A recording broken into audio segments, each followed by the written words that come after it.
मो अनुरोध करुची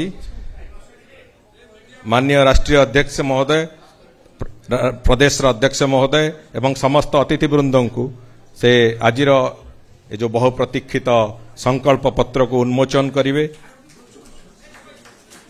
ओडिशावासी ए संकल्प पत्र आज उत्सर्ग है। ये वास्तव में आम केवल संकल्प पत्र नुहे, ये आम ओडिशार आगामी दिनर एक विकासर मानचित्र।